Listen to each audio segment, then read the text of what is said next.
అంటూ ప్రధానంగా వ్యక్తమైన అభ్యంతరం ఏంటంటే రాష్ట్రీయ చిహ్నం అనేది ప్రజల జీవన విధానాన్ని సంస్కృతిని ప్రతిబింబించే విధంగా ఉండాలి. దానికి తగ్గట్టుగా దాంట్లో మార్పులు చేర్పులు చేయాలని ఆ రోజు కూడా కోరటం జరిగింది. ఆ ప్రయత్నం ఆ రోజు జరగలేదు. ఇవాళ తప్పనిసరిగా ఒక అవకాశం దొరికింది, మార్చుకోవచ్చు అన్నప్పుడు తప్పకుండా మార్పులు చేర్పులు జరగాలి. అయితే ఇక్కడ కీలకమైందంటే దానిపైన విస్తృతమైన చర్చ జరగాలి, జనాభిప్రాయ సేకరణ ఉండి ఒక విస్తృత ఏకాభిప్రాయం, అప్పుడు జరిగిన పొరపాటు పునరావృతం కాకుండా విస్తృత ఏకాభిప్రాయాన్ని సాధించే ప్రయత్నం అయితే జరగాలి. ఆ ప్రయత్నం ప్రభుత్వం హామీ ఇచ్చింది, చేస్తాం. మేము అందరినీ సంప్రదిస్తాం, అవసరమైతే అసెంబ్లీలో కూడా చర్చ చేసి దాన్ని ఆమోదిస్తామని అన్నారు.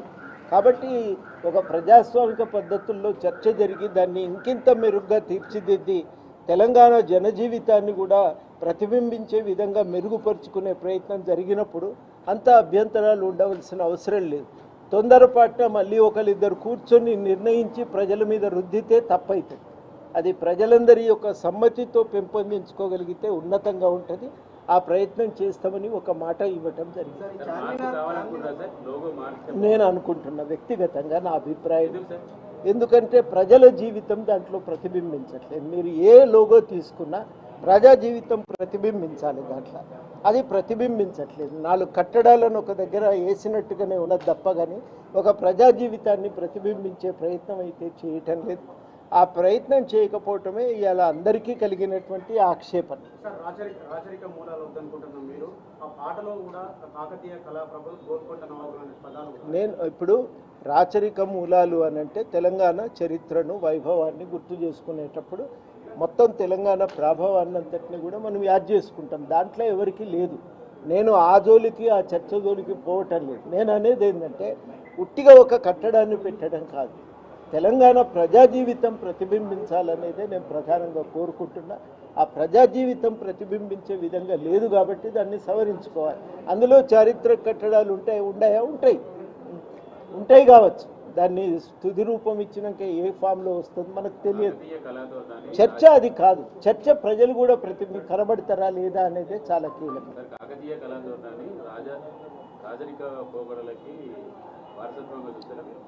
నేను అనేది ఏంటంటే ప్రజా జీవితాన్ని ప్రతిబింబించాలి. తెలంగాణ ప్రజలంటే ఎవరు, వాళ్ళ ప్రత్యేకత ఏంటి, వాళ్ళ జీవన విధానం ఏంది అనేది అది చూస్తే మనకు ఒక ఐడియా రావాలి.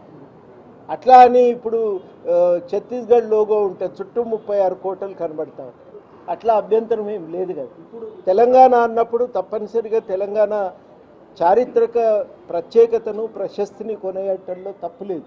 కానీ ప్రజలు కూడా ప్రతిబింబించాలని కోరుకోవటం చాలా చాలా కీలకం.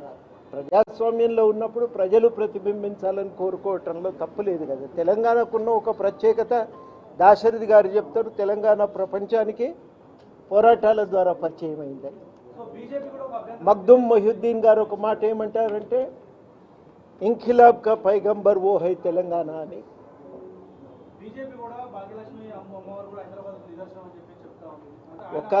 ఒక్క హైదరాబాద్ కాదు, మొత్తంగా తెలంగాణ జీవితాన్ని మనం ఎట్లా చూస్తాం. ఇది ఒక పోరాటాలకు గుర్తుగా నిలిచినటువంటి ప్రాంతం. ఆ పోరాటాలకు చిహ్నం అనేది అక్కడ కనబడాలి కదా.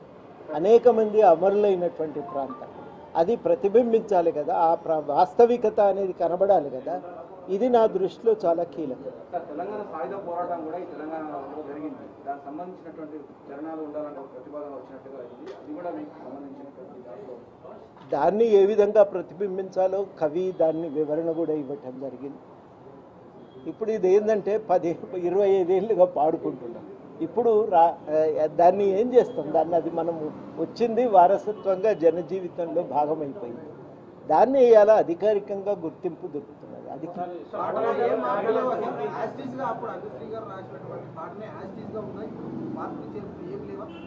షార్ట్ వెర్షన్లో అదే పాట, అదే ఏం మార్పు, అదే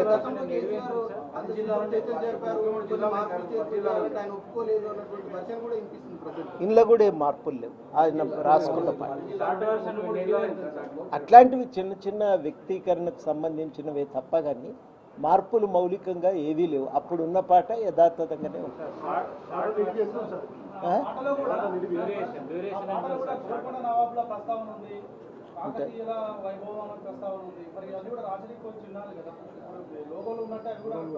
అది నేను అనేది ఏంటంటే అవి తెలంగాణ చరిత్రలో భాగమే కదా, కాదని అంటున్నామా.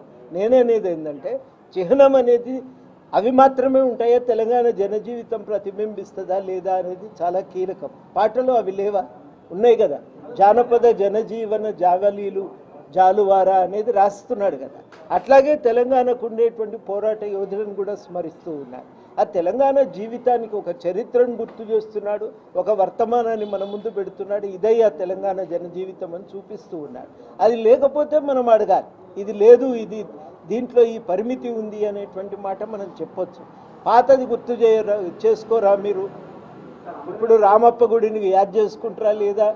కాకతీయ సామ్రాజ్యాన్ని యాద్ చేసుకుంటాము, వారి కింద నలిగిపోయినటువంటి సమ్మక్క సారక్కను కూడా యాద్ చేసుకుంటాం కదా. అదంతా మన సంప్రదాయమే కదా. పూర్తి నిడివి గల పాట 13.5 నిమిషాలు, చిన్న పాట 2.5 నిమిషాలు.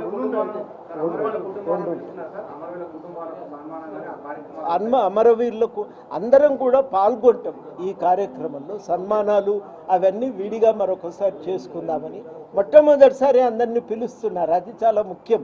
ఇదివరకు ఎప్పుడూ అమరవీరులను పిలవలే కదా, మొట్టమొదటిసారి పిలుస్తున్నాం. వాళ్ళకు కూడా పిలుస్తాం. లిస్టులు ఏమన్నా మేము ఇస్తున్నాము ఉన్న కాడికి, లేను ఏమన్నా ఉంటే పేర్లు మీ దగ్గర తీసుకుంటాం, అది కూడా అందజేస్తాం. తెలంగాణ జర్నలిస్ట్ ఫోరంది ఒక పాత్ర ఉంది కదా, వాళ్ళను కూడా తప్పకుండా ఆహ్వానిస్తాం.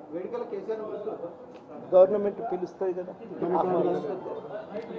ఉద్యమకారుడనే కాదు, మాజీ ముఖ్యమంత్రిగా మాజీ ఎమ్మెల్యేలుగా వాళ్ళని ఆహ్వానించాలి కదా, సంప్రదాయం కదా ఎక్కడైనా.